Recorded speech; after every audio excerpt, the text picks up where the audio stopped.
Wanja Nyarare wewe, umebomolea baba yangu nyumba, alafu unakuja huku kushinda ukidanganya watu ati vile Kotoda imesema, tumelelewa hapo. Tumezaliwa hapo acha. Tumelelewa hapo. Tumeenda shule huko. Hakuna mtu hajatuona kutoka tuzaliwe.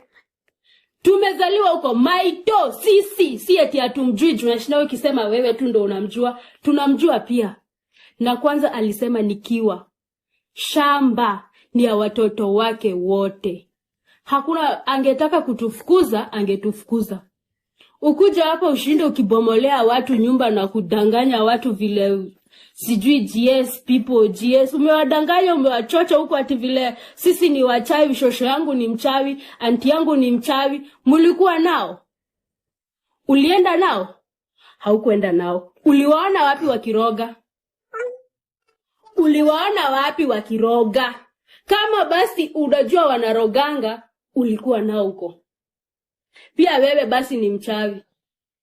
Unangojea watu watoke waende mazishi, ukuje ubomoe.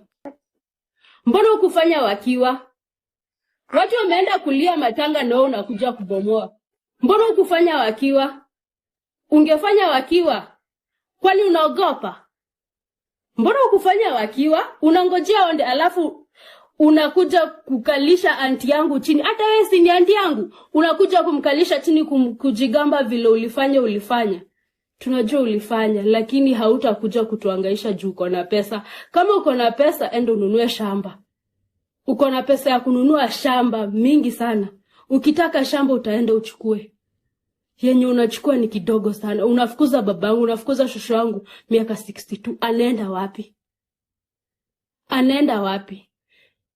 Mungu itakurudia. Hiyo mchanga yenye unapigania utaiwacha tu hapo. Utaiwacha hapo, unadanganya watu. Haya shosho. Nienda na bishi kakamuka. Tukirudi tukapita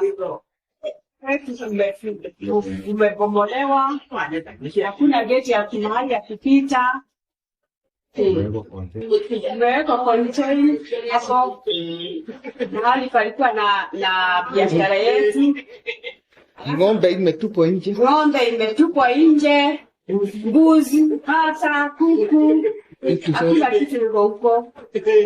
Sasa tulirudi kutafuta mahali ya kulala. Kulala hizo. Tuliomba mahali ya kulala. Na mabuzi ilikuwa imewekwa huko ndani. Hadi ya kuingia huko kwa hapo ama tufanye nini? Guys, you've heard the cry of my grandmother. You've heard what she has said. I'm not telling lies. I'm posting the truth.